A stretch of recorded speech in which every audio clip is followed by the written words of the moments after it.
Hey guys, Greg Mann from Medfords, MKT USA, what's going on? Sitting in my office, it's a new building, and I thought I would shoot a little hello, howdy, hi, how are you from here in Phoenix, Arizona.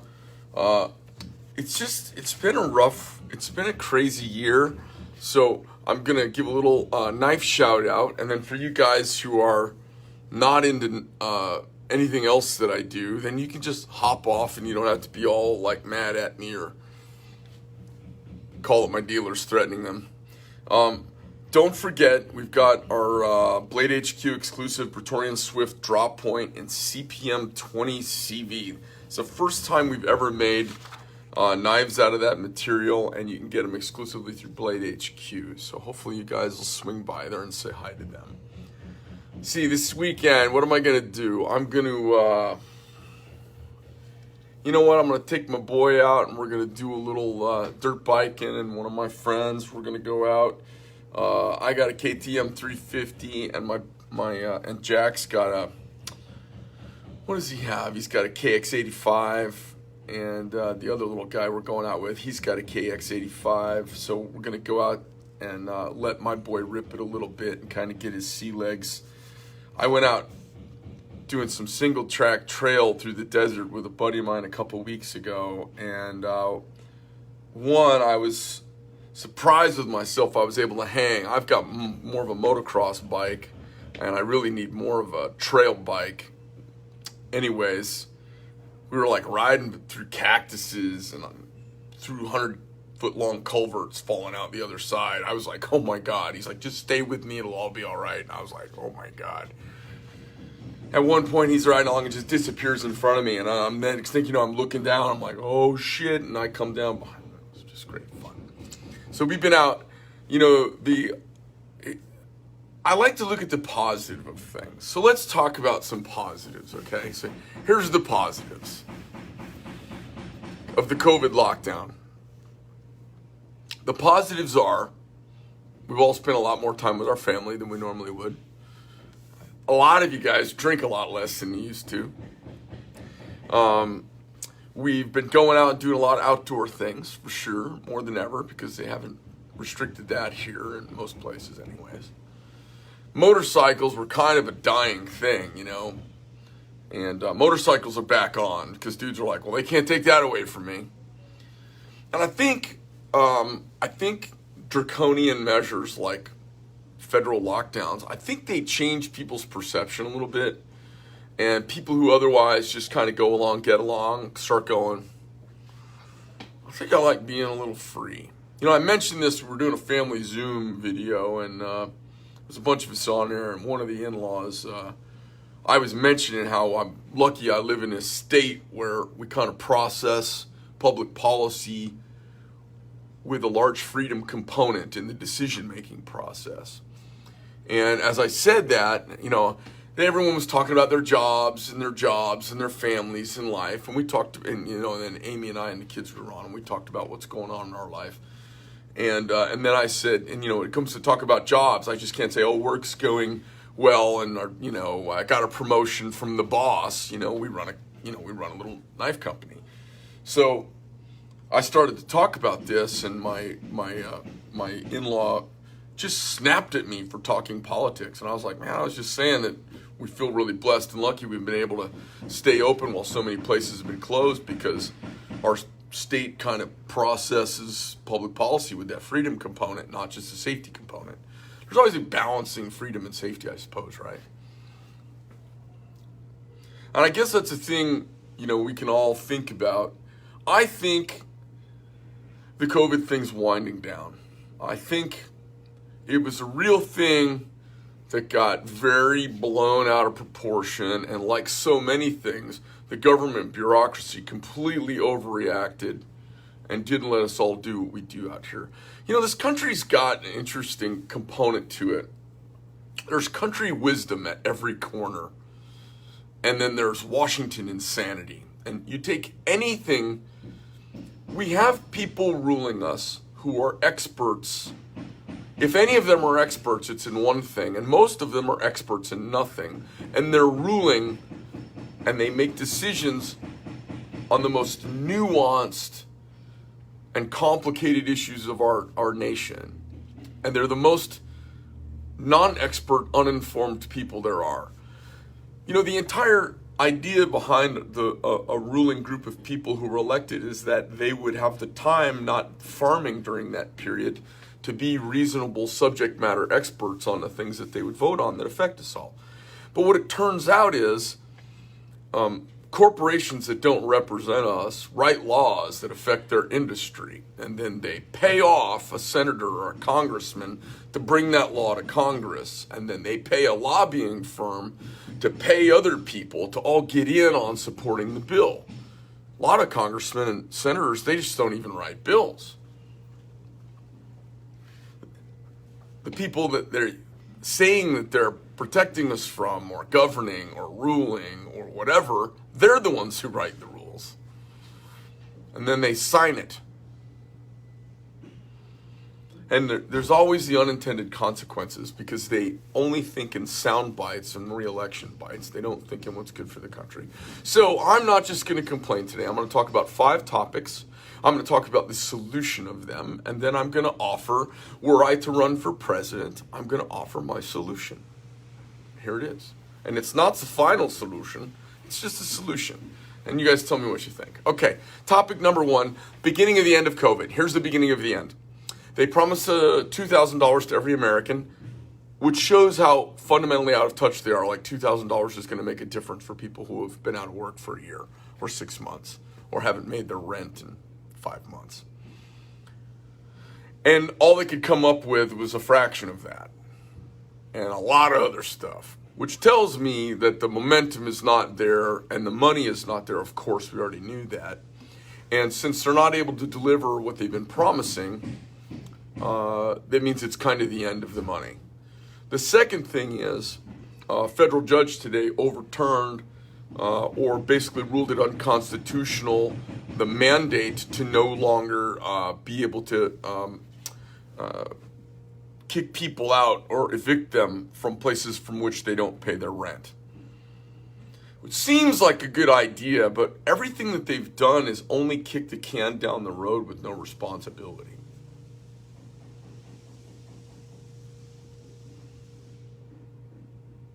So, if you give everybody a bunch of free money from a bank account that doesn't exist, with checks and money that doesn't exist, that you just printed up, you can delay turning the world back on because you give them you let them eke out a little more bare subsistence existence. If you make it so landlords, people who own property like myself, who collect rent, so the people paying rent don't have to pay rent and they can't be kicked out, you've burdened somebody in the middle who has their family or their own money all on the line and at risk. But it doesn't make you accountable for the shutting down of the country. But it's all starting to happen. So all of these rules they've come up with that are getting ruled unconstitutional, the rent's going to come due, the check's going to come due, the money's coming due, and you can't keep everything turned off when the money's coming due. And this is what President Trump kind of realized. He was like, hey, look, let's not have the bill because the bill comes due and we'll have to stop the shenanigans anyways.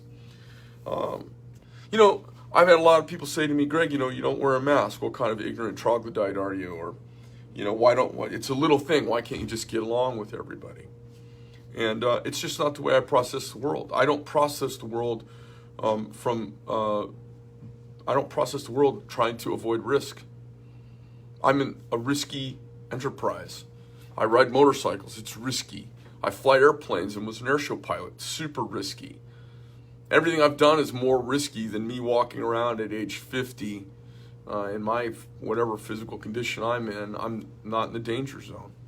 I'll say, oh, everybody else is. Well, then they should take care of themselves. So, when you take away the free money and you take away the repercussions for not paying your rent, this is the beginning of the end of the shutdown. Because what it means is people can start being evicted and people can start being accountable. And as soon as everyone's accountable, all this stuff stops. The only reason they've had this stuff all shut off is the government hasn't been accountable. Gun sales, they've hit an all-time high in January. Now, if you'd think the gun sales of the last year, all right, so we have a federal firearms license and manufacturer's license. And we have never seen anything like it. And we have a lot of dealers who are in the firearms business. We've never seen anything like it. So many gun sales, it's unbelievable. And call it good, call it bad, call it fine by me, but there's more than just Second Amendment people buying firearms. And they're coming after the firearms really, really hard right now.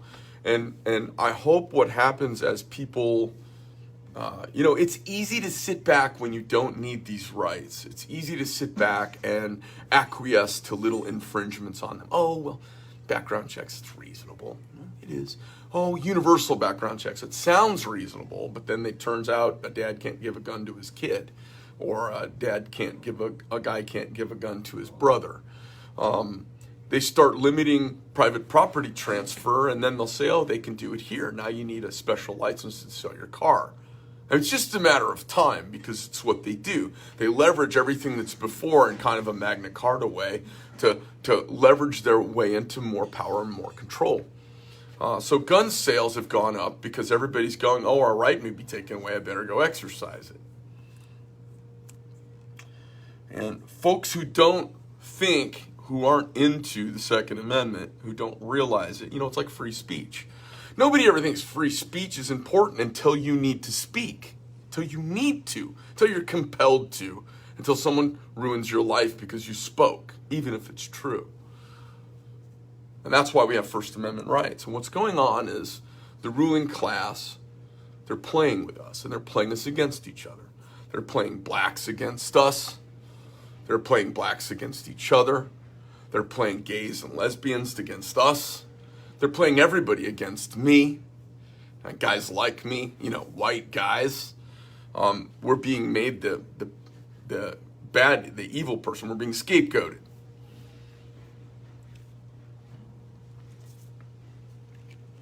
And what happens is a group of people wake up with all of their rights gone because someone says we need to protect you, we need to save you.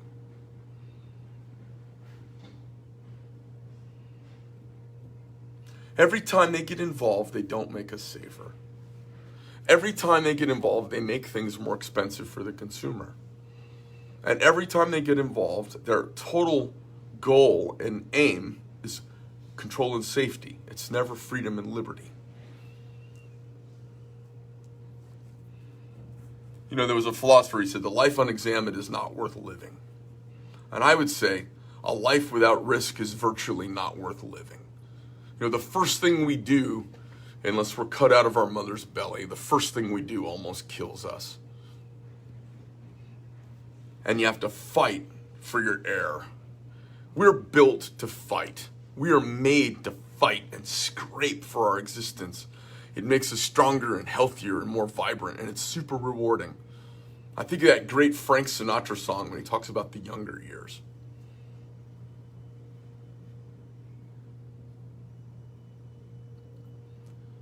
How they were better. He's talking to this older couple, and they're all comfortable, and they did everything right, and they raised the kids, and they made the money, and they saved their money, and they're retired now. And he says, remember the younger years when we had nothing and we were just scraping? Remember how good it was? And there's something to that everywhere. So everyone's out exercising their rights because everyone knows, even if they're not admitting it, everyone knows. And Democrats are buying guns too. Everybody knows they're getting ready to take away rights. And they don't give them back. Patriot Act, that was after 9/11, right? That's still there. They're using it against presidents. Let's see. They're trying right now to prosecute Steve Bannon. I don't know all the details of his thing, whether or not you like Steve. If you hate Trump, I'm sure you hate Steve Bannon, so I'm not going to get into that. But there has been a constitutional ability for presidents to pardon people for a long time. It's a sacred privilege of the presidency. And he did it, and they're trying to overturn that and still prosecute the guy. It's how irrational and unhinged these people are. There's a nursing home cover-up going on. Now, it's nationwide, but it's really in New York, and there's people all over the country going, oh, shit, I hope they don't look here. They killed a bunch of old folks up there.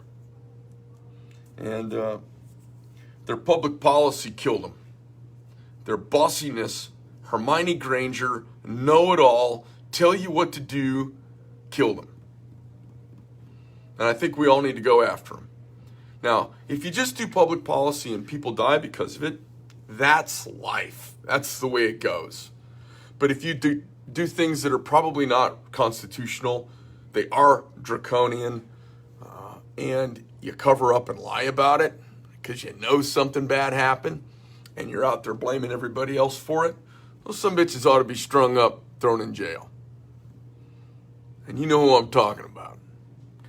Last thing here, we've got the media, and I think the media is the great evil.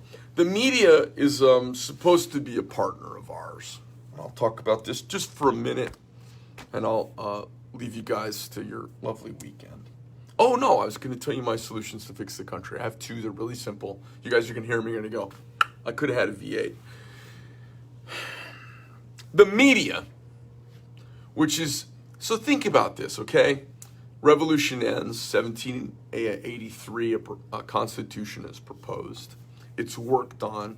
Numerous continental congresses convene, constitutional gatherings convene, and they can't get anyone to agree on our new constitution.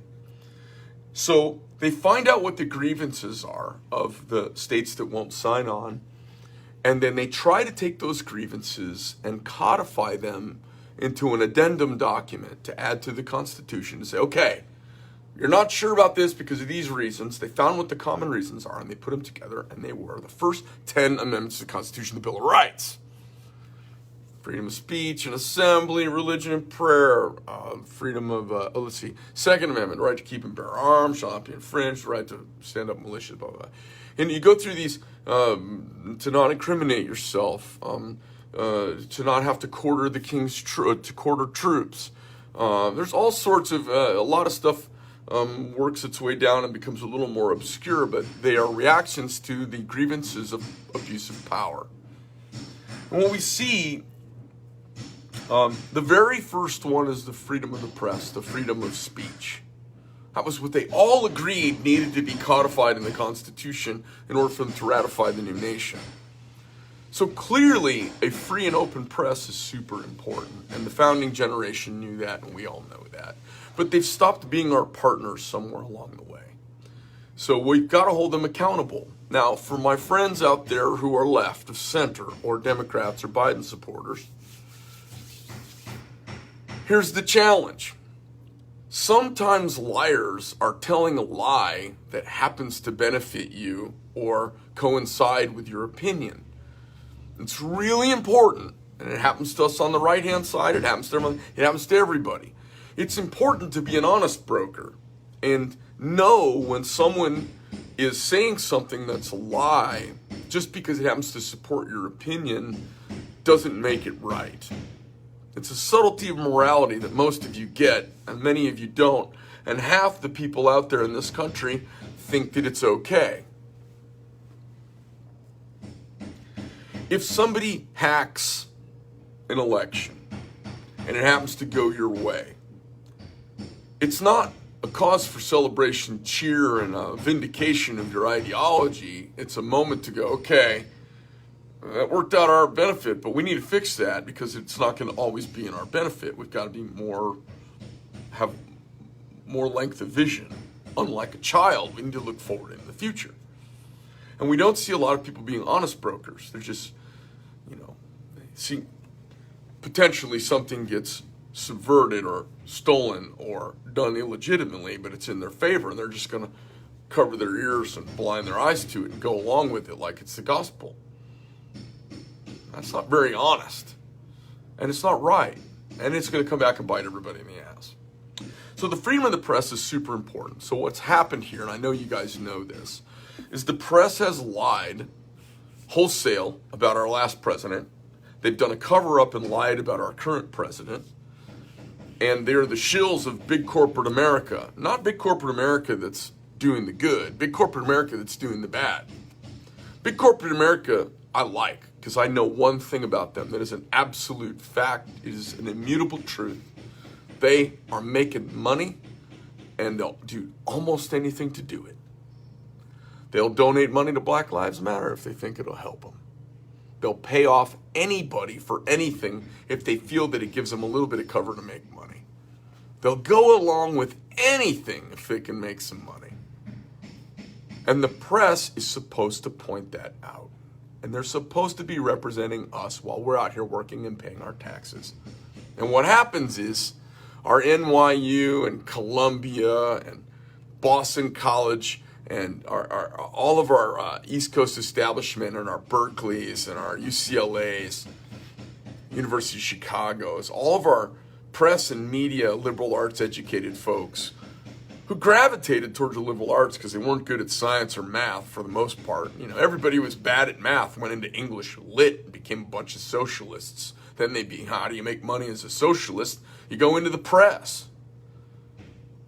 So what happened is people that are bad with math and science are now reporting on folks who rule on the things of sociology, math, and science that govern our country.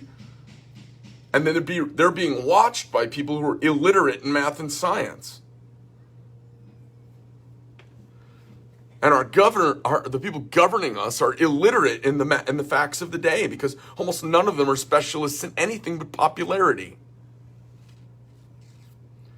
So the press is the great evil right now. And I don't know how they fix it because they've allowed communists to infiltrate them. And all of a sudden, Socratic thought and reasoning is not important. They're singing the party line. The press is completely and wholesale behind the violation of citizens' First Amendment rights by large corporate multinational media companies like the very company I'm broadcasting on and others, who are violating people's civil rights. And they're doing it under the technicality, we're not a government, we're a private group. So we can violate folks' rights. Which is a whole lot like the cake bakers who had to bake cakes for the gay people. They didn't want to bake cakes for the gays. Now, silly, but it made it to the Supreme Court. The whole argument was silly. Bake a cake for the gay people. It's okay. Gay people can do cakes. What the fuck's the problem? But you know, that was, if you guys remember, that was national goddamn news. A private little mom pop shop owned by some Christians can't deny gay people a cake because they oppose their lifestyle. And now, multinational billion, trillion dollar companies, they're allowed to violate our rights because they're a private company. Do you see what the hypocrisies? They're not even trying to hide it. So my point is, we've got to be railing and deriding and decrying foul, even if you're a liberal, at the lack of reflective integrity of the media. Now, here are my fixes for the country. If I was president, if I ran for president, here they come. There are two. First thing I would do is I wouldn't run a second time. I'd run one time and one time only. Beholden to no one. First thing is a sunset clause. All laws written and passed in the United States have a 10-year sunset clause. All laws from all time all end in 10 years, no matter what. The only thing that doesn't change is the Constitution. The Constitution is meant to be a steadying document to bring us to the future. And as the winds of change steer us around and whip us around, we don't get snapped off the tail of the whip like we're in a roller skate chain. We get steadied by this keel in the middle that keeps the ship. It turns this into this. So that we have the little oscillations of change over time because of the keel of something that's true, not opinion. Will Smith and Netflix and all their anti-American bullshit talking about the Constitution's inherently a racist document of lies. That's insane. The Constitution is a document penned by John Adams and Thomas Jefferson that changed the planet globally. Everybody who's done any document with the formation of their country has referred to it. It's a seminal human work. It is one of the cornerstone seminal human works. There is no document that has liberated, freed, or invested more people in self-governance ever. It's the greatest single-page document ever written. The only one that might even come close are the Ten Commandments, struck by the Lord himself on a mountain. And that was 2 documents. It's the greatest single-page document ever written. So the first is a sunset clause. So what happens is every year, every 2 years, every election cycle, a bunch of people show up and they want to change the world. Problem is, it's working just fine. It's reasonably working fine. We have complaints, but it's working. They show up to fix it all. And every time they fix something, it's whack-a-mole. They fix one problem and cause 2 more. And the rules never go away. The laws never go away until you get a disruptor like Trump who comes along and does deregulation, cancels out old things. So imagine if they show up and every year there are laws that need to be passed or renewed. So what you have is what I would call the renewal work, your administrative new work. Hey, that banking law we passed 10 years ago, it's been working great for the last 10 years. Got a little problem, we want to make an addendum to the law, and then we'll all vote on it again, and everybody has to take a stake in the vote.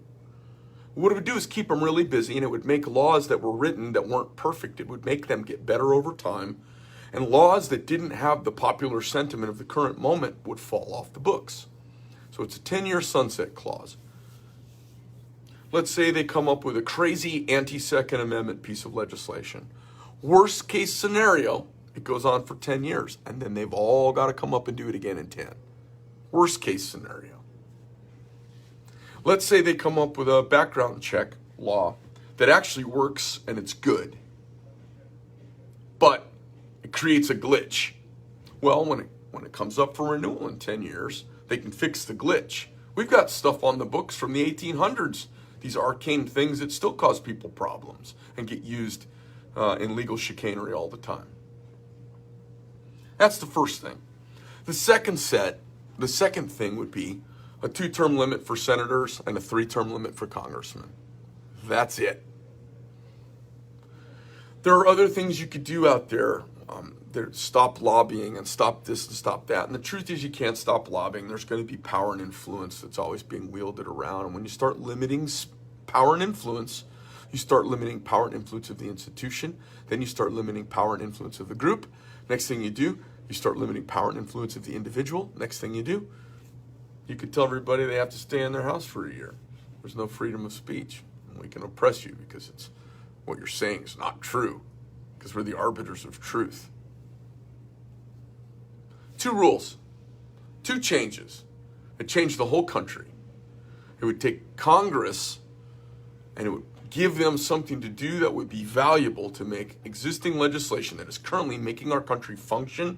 It would allow them to tweak it and refine it and tune the engine, and it would be real work. How does somebody spend 15, 18, 20 years in Congress and never promote a bill? That's half of Congress. Never, not once in their entire career, promote a bill.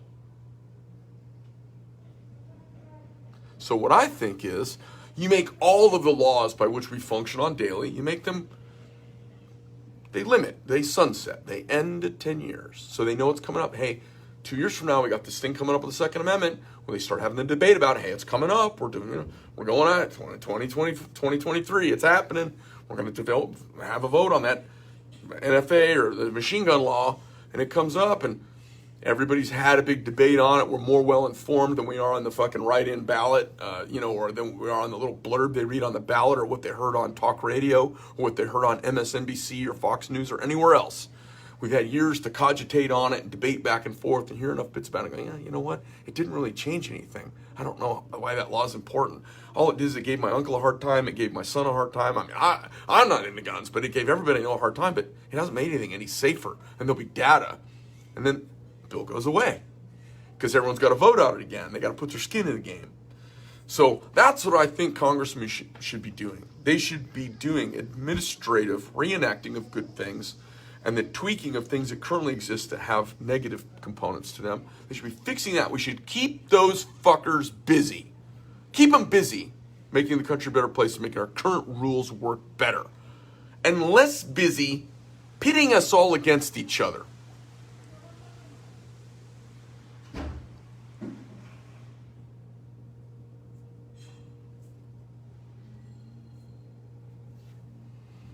You know what happens when you tell black people that they're victims and white people have done it all bad and the sky is falling and you're a victim and you're owed?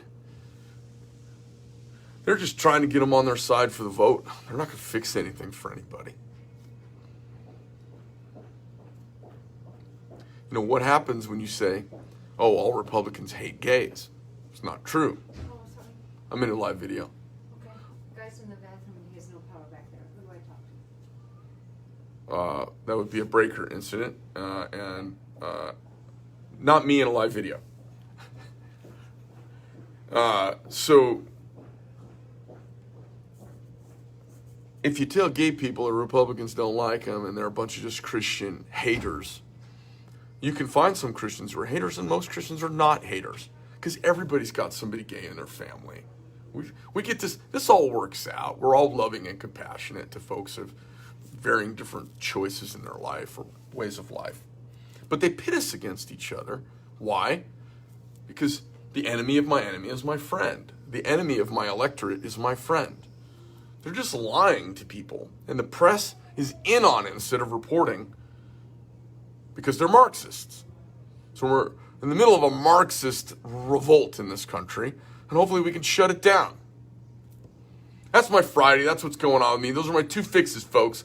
Sunset clause every 10 years, 2 terms for senators, 3 terms for congressmen. That is it. And no guaranteed retirements for those folks. They get government vestiture just like everybody else. You get 6 years in the post office, you don't get a guaranteed retirement. You get a little component of your retirement because you spent half a decade working on something. You spend 12 years in Congress, you get 60% of a retirement plan of some kind. But enough with this free insurance for life, and we can't ever have a senator get poor. Yeah, we can. Why not? Just because you say so. I don't know. Most Americans know those rules all exist. You make a turn. You get elected as a senator. You never have to worry about anything again. One time, they're like, "Oh, you're in the Senate. You're in the club. We want to make sure you've always got health care and insurance paid for by life." One thing or the other.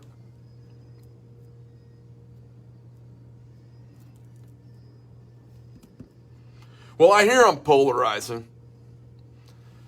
And I hear guys, get all mad at me and get all bound up. But it would be a challenging thing for a free-thinking, intelligent person who's actually read more than a couple of newspapers, done a little homework on the world. Maybe you understand the ideas of egalitarianism and feminism of John Stuart Mills. Maybe you understand the rational of golden mean of Aristotle. Maybe you understand Plato's Republic and the different levels of reality and levels of areas of study to be a rounded human being. Maybe you read Immanuel Kant and the Critique of Pure Reason, and you start seeing, if you are a rational, critical, thinking, free person who thinks on your own, you got to peel back the layers of what you think is the truth. And that's what that movie The Matrix was all about.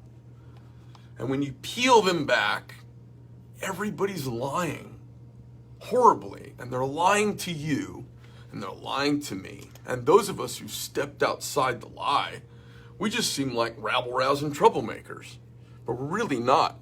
We're your most loyal, loving patriots. We're the most dedicated and hardest working because we don't believe there is a thing that we're plugged into. And we're the biggest pains in the asses. We're also the guys whose kids and us and our forefathers and our grandfathers and our great-grandfathers, we're the ones who cannot help ourselves when we click our heels together, come to attention. in a time of emergency is called and our services needed, and we're the first ones to show up, almost without question.